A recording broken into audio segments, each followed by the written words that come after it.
Hi everyone, this is Mihir from Learn to AI, and we are back here with the new episode of the Learn to AI Leadership podcast series called the AI Edge, where we talk with the people shaping the San Antonio's future, San Antonio's workforce, innovation, and AI ecosystem.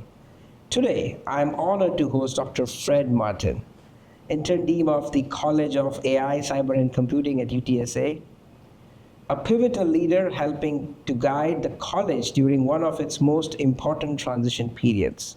Fred, thank you so much for making the time. Thank you, here. Thanks for having me on the show. I'm sure that your schedule is no joke these days, but thank you so much I'm happy to be here. being available. Yeah, perfect. Thank you.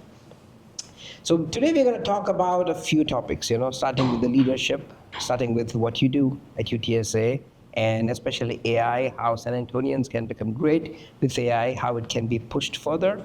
So Absolutely. to begin with, the first of the things that I would like to know is about your journey, especially about what experiences or moments in your career most shaped the way you think about AI, computing, and higher education today. Okay, well, so big picture, I've been interested in computing and electronics since I was a little kid.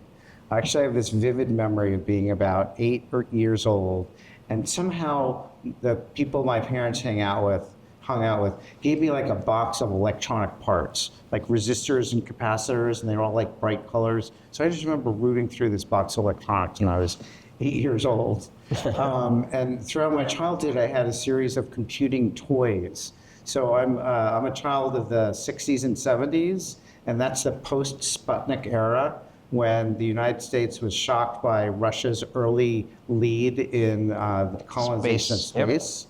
And there was this huge investment in science and engineering and math education. And so I'm a direct beneficiary of that. So there were these computing toys that were mechanical, by the way, because microelectronics are just like came out of the space program. So I started playing with these computing devices as a kid. And ultimately, my dad bought me one of the first home computers, the Radio Shack TRS-80. How big was it? Oh, it was not that big. So like this was like the first time you could like bring a computer home. It was kind of like it was like a keyboard that had the computer inside of it. Okay. It was sold with a black and white television that was converted into a monitor. Mm-hmm. Programs were stored on cassette tape with effectively a series of modem sounds to record the program and read it back in.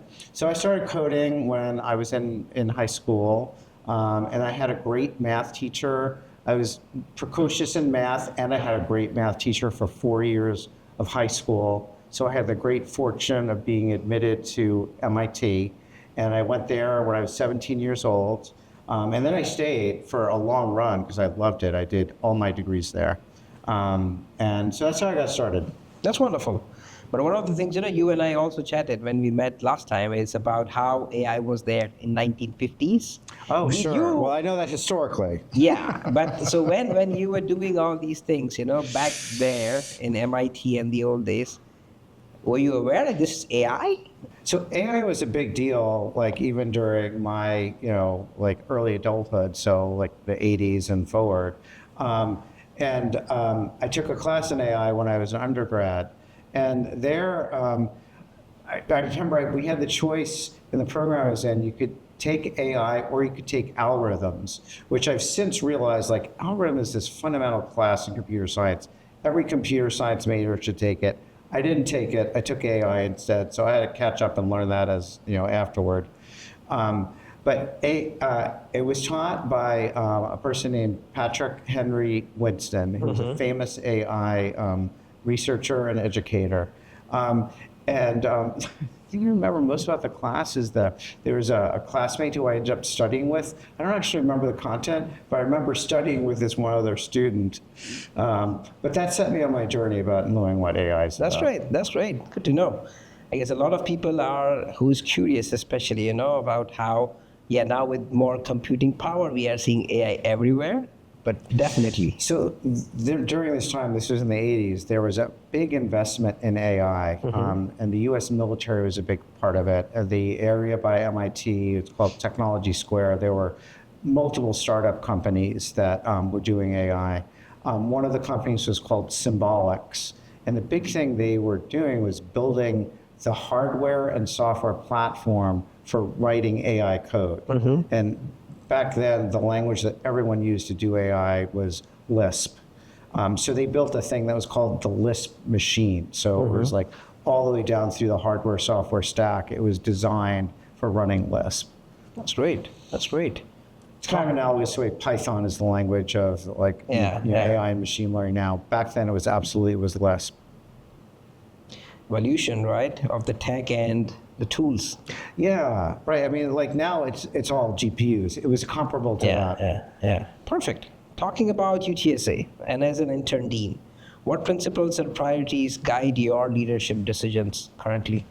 So I helped launch the college. So the college became an official entity September 1st of this year, September 1st, 2025. I started the appointment June 1st. And with the help from people across the whole campus, we and the plan was already in place in terms of there's 4 departments that are now part of UTSA's College of AI, Cyber, and Computing. And we intentionally put AI first. There is no department of AI. We have programs in AI, but our 4 departments are computer science, information systems and cybersecurity, statistics and data science, and computer engineering.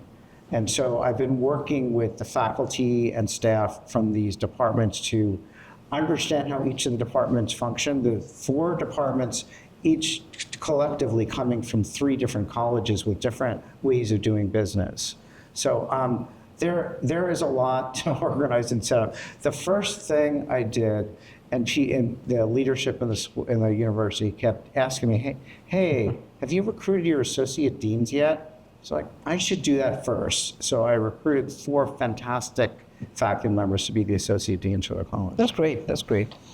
As you have been growing and pushing this, right? What's going to come next in next 12 to 18 months? Well, the very next thing that will happen, and this is March 1st, is the permanent inaugural dean gets appointed. Okay. And his name is Jin John Shang.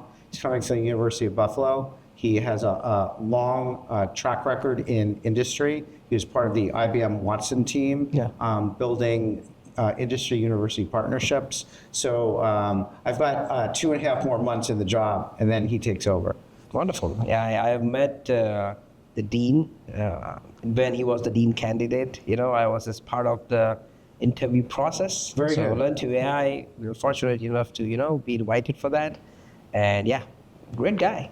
For sure. Cool. We're excited for you. How do you envision, and what do you envision for the college strengthening with AI, cybersecurity, and computing talent development? So I think what we're doing is the reason the 4 departments were brought together is to build synergies across the departments. Like, for instance, we have a machine learning course I think all 4 of the departments have their own machine learning course, which is cool because they're all a little different. At the same time, maybe we don't need 4 different machine learning courses. So one of the things we're doing is we're creating a college-wide machine learning course specifically for our master's in AI program. And we'll initially launch that by scheduling one of the existing ones, but the goal of creating one that is an entry-level course for new master's students. So that's an example of the synergies that we can create by bringing these 4 departments together. That's great.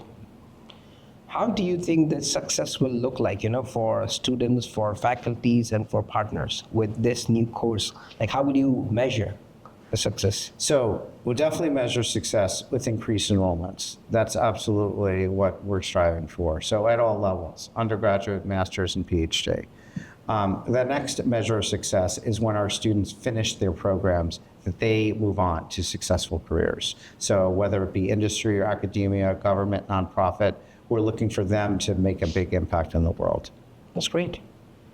And having UTSA being in San Antonio, we have been hearing a lot of things about San Antonio, like in the good and bad, in the sense of, hey, not enough jobs for like AI. There's nothing bad. Tech. It's all good. Of course, I completely believe. I mean, we are on a mission to make AI, San Antonio one of the most AI literate city by 2030. Right, so we are pumped up. Learn to AI's mission, absolutely. Absolutely. Yeah, we're on the same page with you on that. Exactly. But from your perspective, what makes San Antonio very uniquely positioned to grow as a hub for AI and cyber? Sure. So, well, as you know, and I'm sure many of your viewers know, San Antonio is the second largest nexus of cybersecurity activity in the United States after Washington, D.C. area. And so it's a special ecosystem with government, military, three-letter agencies, universities, and companies all pulling in the same direction, all like caring deeply about cybersecurity. AI, of course, has a huge bearing on cybersecurity. It can be used for attack and defense. Yes. And so, like anyone who's doing cyber needs to deeply understand AI. And then people who are building AI systems. This is like our new College of AI. It's the particular thing we do is we invent the underlying technologies, right? This is a technical college, so we're building new algorithms, like launching new systems, also doing applications. The AI systems themselves need to be cyber secure. So that's a big part of what we're developing courses and programs to teach students. So when they go out into the world, they know how to use AI for cyber, and they know how to build cyber secure AI. Yep. But what kind of issues or gaps you feel, in order to achieve this as an institution or as an educational institution, right? That which are the gaps or workforce needs that you feel that San Antonio or any region needs to address? I think some of the challenges is that like everyone needs AI. Everyone needs to understand it and use it and make it. But people have different levels of understanding in terms of what they need to be effective in their careers. So like, as I was sort of just describing, like we're designing the underlying technologies, but we also want to partner across the intellectual ecosystem, people who want to understand and use AI. One of the particular partnerships we're working on is with UTSA, the academic university, just merged with UT Health San Antonio, and our new name is UT San Antonio. And so we're working closely with the UT Health researchers and doctors and practitioners to help them understand AI. And so that one is something that really takes us out of our comfort zone, because we're much more used to doing the technical dimensions, but the application dimensions are also crucial. Just the way, as you mentioned, the partnership, right? What kind of collaborations within the industry, within the community, and the partners can create most meaningful impact for students? Well, so we are absolutely looking for all of our partners here in the San Antonio area to come work with us, and particularly to create opportunities for our students to have internships. And this is a great way to move ideas back and forth between industry, nonprofit, government, and university. Our students need you, and you need them. So let's work together. Absolutely. We need them. We need them to be in San Antonio after they finish their studies. I guess that's the most important piece. Sure. And most of our students are from Texas. So this is an interesting statistic. So of our undergraduates, 96%, so practically all of our undergraduates are Texans. And that's special. Like we're different than other universities that way, because we're for our region. And then approximately half of those, basically all of them, are from Bexar County or within driving distance. They might be from Rio Grande Valley, Houston. They're driving distance away. And they're deeply connected to their families, and their intentions are to stay in the area. That's why it makes sense to invest in UT San Antonio. That's great. And for UT San Antonio, what kind of hands-on applied learning is needed within the AI for computing or, making sure the education flows faster? And this question is mainly about, as a college, they can teach AI to students.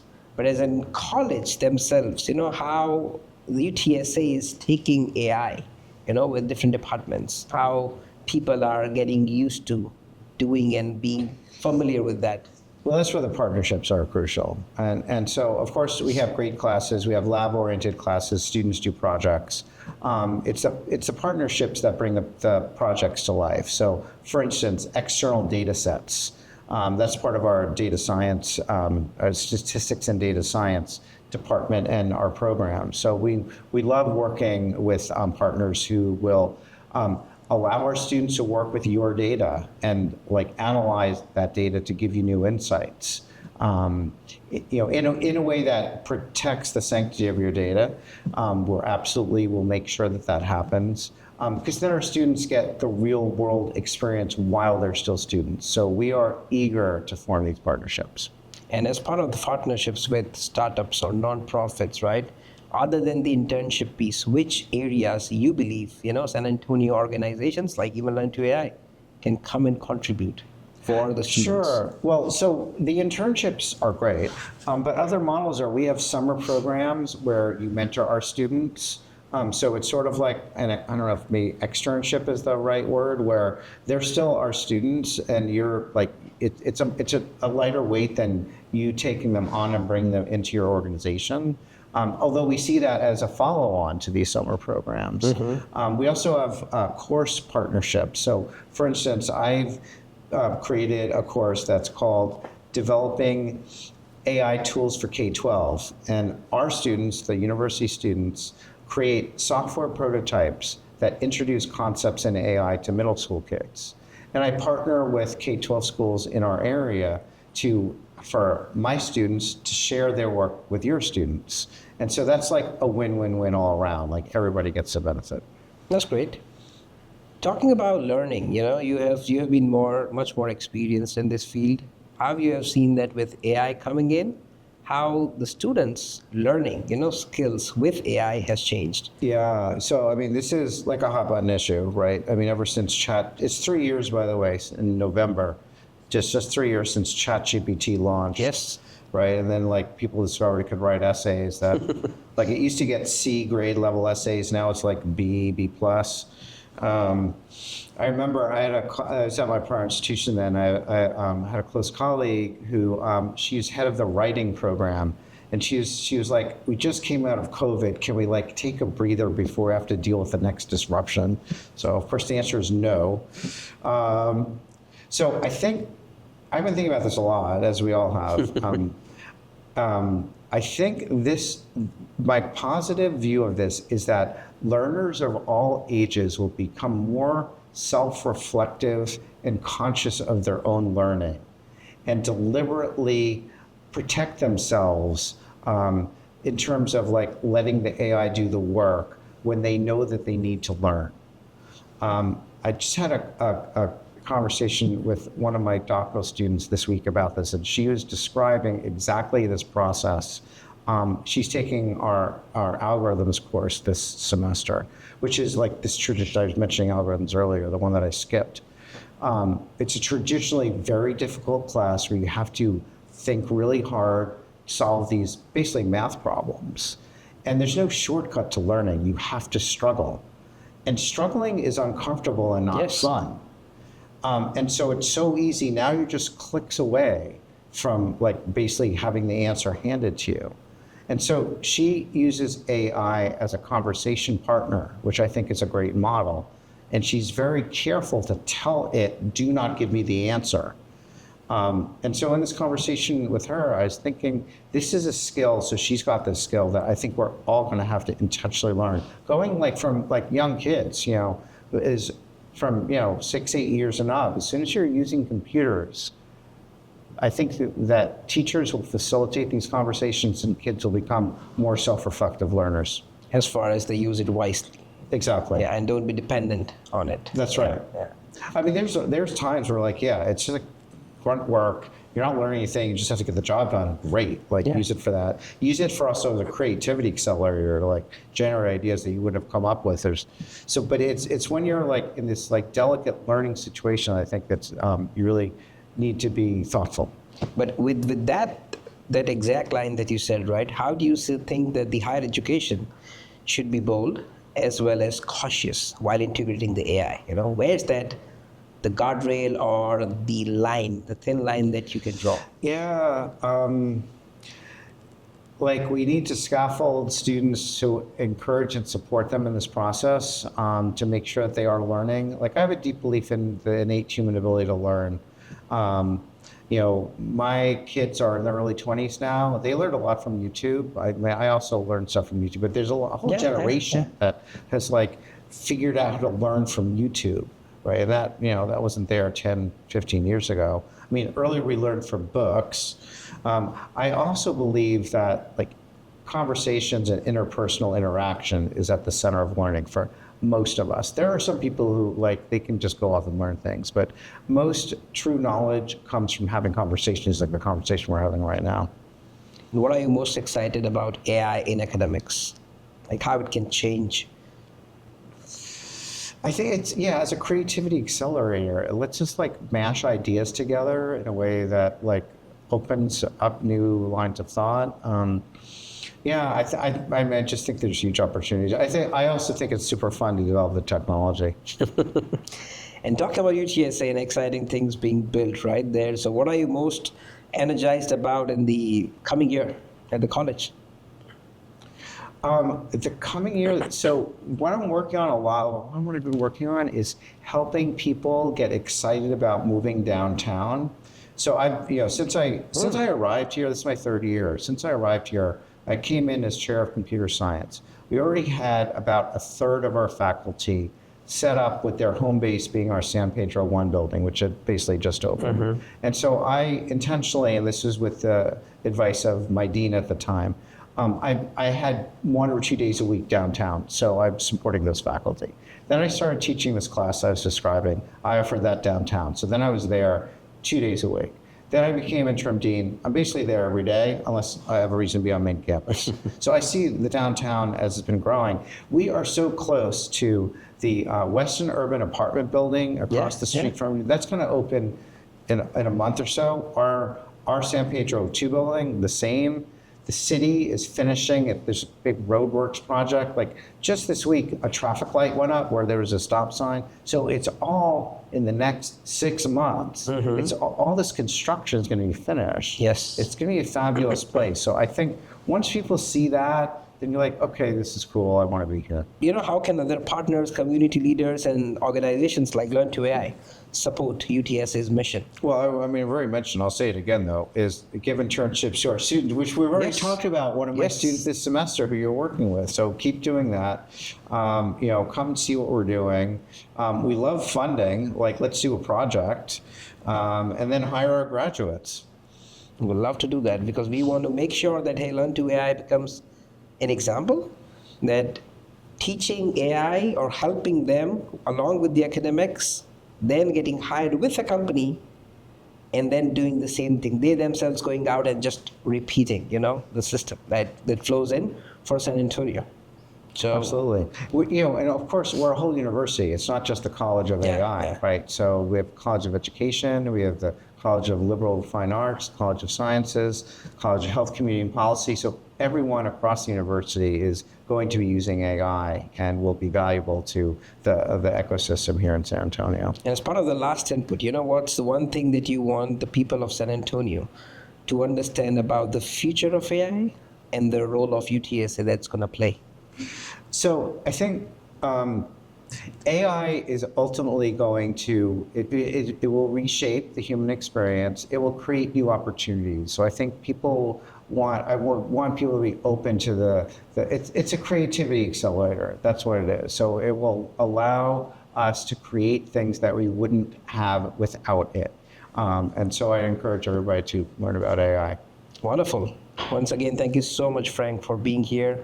I would say the depth in the topics that you brought up, this was really very, very helpful for our listeners. Wonderful. Thank you. So thank you so much for coming in, spending time. As I said, getting on your schedule is no joke these days. But thanks so much for making it work. It's wonderful to get to know you. Thank you so much. Thank you. And that's a wrap from the episode of Learn to AI's leadership podcast that we've been doing called the AI Edge. So if you'd like to know more about what's happening at UTSA and, of course, to pick this gentleman's brain because he's super experienced and can give you, please reach out to him on LinkedIn. He's usually there. He has been very helpful to us in terms of answering all questions very, very patiently, listening to everything and supporting the community. So once again, thank you and good luck.